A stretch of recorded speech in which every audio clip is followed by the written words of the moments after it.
Welcome back दोस्तों। आज हम पढ़ने वाले हैं आधुनिक हिंदी गद्य और उसका इतिहास। आधुनिक हिंदी गद्य का विकास 19वीं शताब्दी के उत्तरार्ध से माना जाता है। यह वह काल है जिस समय हिंदी भाषा में खड़ी बोली का प्रयोग बढ़ा, शिक्षा का विस्तार हुआ और राष्ट्रीय चेतना का उदय हुआ।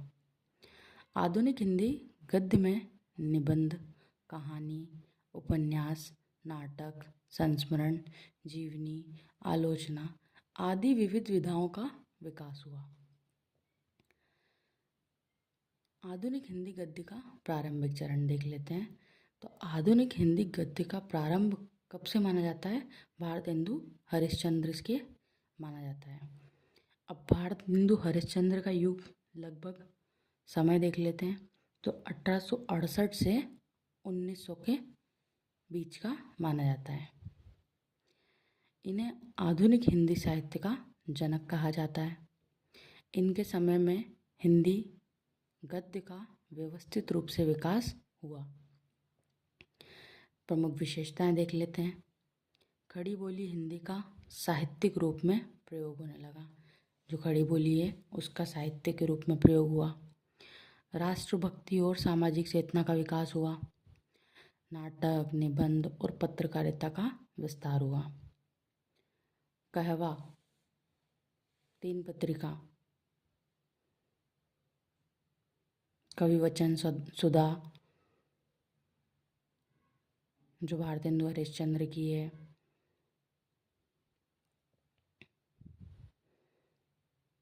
अभी मेरे को दो के नाम और नहीं आ रहे हैं,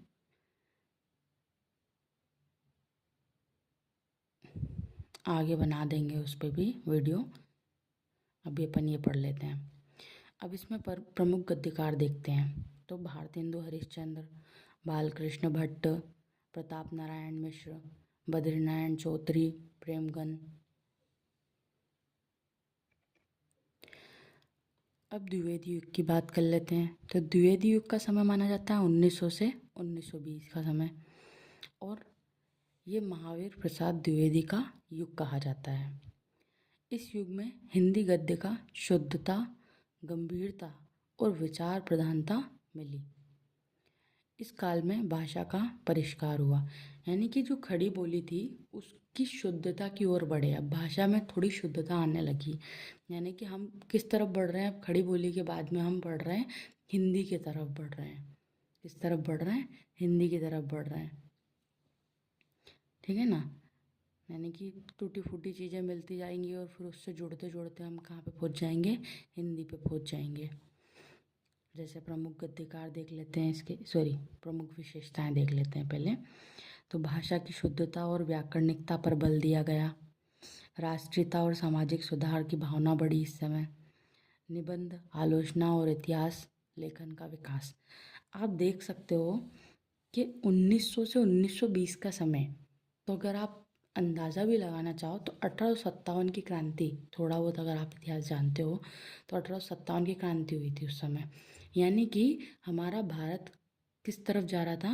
स्वतंत्रता की ओर बढ़ रहा था। तो उस समय क्या क्या घटनाएं हुई होंगी, उसके अनुसार ही क्या हुई रचनाएं की गई हैं। अब चाहो तो विशेषताएं अपने मन से भी लिखी जा सकती हैं, परंतु फिर भी अगर अपन उसको समझे, रिलेट करें, तो 1857 के बाद से सारा जो समय रहा है वो किस प्रकार हमारा गुजरा है। तो अगर ये 1900 से 1920 का समय देखें तो हम किस तरफ जा रहे थे? स्वतंत्रता की ओर लड़ रहे थे या आगे बढ़ रहे थे उसके लिए।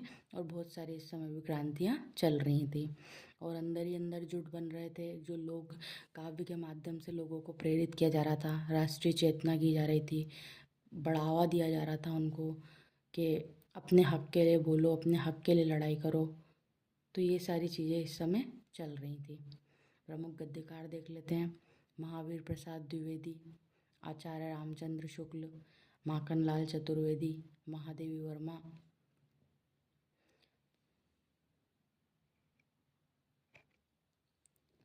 अब तीसरा काल देख लेते हैं, छायावादोत्तर एवं यथार्थवादी गद्य। इसका समय देखते हैं तो 1920 से 1947 का समय। ठीक है, इस काल में गद्य साहित्य में यथार्थवाद, समाज सुधार और मानवीय संवेदनाओं का विकास हुआ या विस्तार हुआ। प्रमुख विशेषताएं देखें तो कहानी और उपन्यास का उत्कर्ष हुआ। कहानी लिखने लग गए इस समय, उपन्यास लिखे गए। ग्रामीण जीवन, गरीबी, शोषण और सामाजिक समस्याओं का चित्रण मिलता है इस समय। प्रमुख गद्यकार देख लेते हैं इसके, तो मुंशी प्रेमचंद हुए, जैनेन्द्र कुमार हुए, अज्ञेय हुए, ईलाचंद्र जोशी हुए और यशपाल हुए। ठीक है, जैसा कि मैंने आपसे कहा था, अभी तक का ये जो समय चल रहा था, किस तरफ बढ़ रहे थे हम? स्वतंत्रता की ओर बढ़ रहे थे। फोर्थ देखते हैं यहाँ पे, तो स्वतंत्रोत्तर आधुनिक गद्य, यानी कि 1947 के बाद का गद्य। तो 1947 के बाद लिखा गया वो गद्य। स्वतंत्रता के बाद हिंदी गद्य में नई चेतना, प्रयोगधर्मिता और आधुनिक जीवन की जटिलताओं का चित्रण हुआ। प्रमुख विशेषताएं देखते हैं, अस्तित्ववाद, मनोविश्लेषण और आधुनिक जीवन की समस्याएं। नई कहानियाँ, नई कविता और प्रयोगवादी साहित्य का विकास हुआ। शहरी जीवन, मध्यवर्गीय संघर्ष और अकेलेपन का चित्रण किया गया उस समय। यानी कि अब क्या हुआ ना कि स्वतंत्रता के बाद लोग पलायन करने लगे। ठीक है, यानी कि गांव से इंसान कहाँ जाने लगा? शहर की ओर बढ़ने लगा, क्योंकि उसको काम भी चाहिए था, पैसा भी चाहिए था, और रहने के लिए घर व्यवस्था, सारी चीज़ों के लिए हमको सबसे ज़्यादा ज़रूरी आज के जीवन में क्या है? पैसा ही तो है। अगर पैसा नहीं होगा तो इंसान कुछ भी नहीं कर सकता, अगर पैसा होगा तो उसके पास में वो सब कर सकता है। ठीक है, तो इसलिए लोग क्या करने लगे? गांव से शहर की ओर पलायन करने लगे। तो नई कहानियाँ विकसित हुई, नई कविताएं विकसित हुई, और जो सब अपने अपने मन की बातें उसमें लिखने लगे। अकेलेपन का चित्रण हुआ, क्योंकि लोग जब गांव से शहर की ओर पलायन करेंगे तो वहाँ पे पूरा परिवार तो कोई शहर जा नहीं सकता ना। अब वहाँ पे कौन होगा? वहाँ पे सिर्फ एक केवल जो व्यक्ति जा सकता है वही रहेगा। तो अकेलेपन का चित्रण भी किया जाएगा उसमें। अब प्रमुख गद्यकार देख लेते हैं उस समय के, मोहन राकेश, राजेंद्र यादव, कमलेश्वर, निर्मल वर्मा और भीष्म साहनी।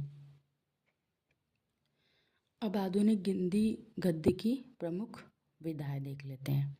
तो उपन्यास सामाजिक, ऐतिहासिक, मनोवैज्ञानिक विषयों पर आधारित। ठीक है, यानी कि समाज के बारे में होता है, इतिहास के बारे में हो सकता है, और मनोवैज्ञानिक भी हो सकता है उपन्यास। ठीक है, कहानी देख लेते हैं। तो संक्षिप्त होगी, यानी कि छोटी होगी, और प्रभावशील कथात्मक रूप होगा। कहानी के अंदर संक्षिप्त होती है और प्रभावशील होती है। निबंध देख लेते हैं। तो विचार प्रधान होता है, जिसमें कोई से विचार होते हैं अच्छे, और व्यक्तित्व प्रधान लेखन होता है, यानी कि निबंध किसी व्यक्ति के बारे में लिखा जाता है। ठीक है, नाटक देख लेते हैं। तो नाटक सामाजिक होता है, यानी कि समाज को प्रेरित करने वाला होता है, और मनोवैज्ञानिक विषयों का मंचन होता है, यानी कि मन के अनुसार चीज़ें बनाई जाती है, लेकिन समाज को प्रेरित करने के लिए नाटक बनाया जाता है। फिफ्थ देख लेते हैं, आलोचना और इतिहास। तो साहित्य का विश्लेषण और मूल्यांकन इसके अंदर समाहित होता है। ठीक, अब आधुनिक हिंदी गद्य की प्रमुख विधाएं या सार, इसका पूरा टोटल क्या निकल के आता है वो देख लेते हैं निष्कर्ष के रूप में। तो खड़ी बोली हिंदी का साहित्यिक रूप निकल के आता है। इसमें सबसे पहली चीज़ हुई थी जो अपन ने सबसे पहले पढ़ी थी, कौन से काल में पढ़ी थी? तो आधुनिक गद्य का विकास जो शुरुआती दौर पे था, भारतेंदु हरिश्चंद्र के टाइम पे खड़ी बोली हिंदी का साहित्यिक रूप प्रचलित होने लगा था। सामाजिक यथार्थ का चित्रण हुआ। ठीक, राष्ट्रवाद और समाज सुधार की भावना हुई। फिर विविध गद्य विधाओं का विकास हुआ। मनोवैज्ञानिक और प्रयोगशील लेखन हुआ। तो आशा करती हूँ आपको ये वीडियो पसंद आएगा और समझ भी आएगा।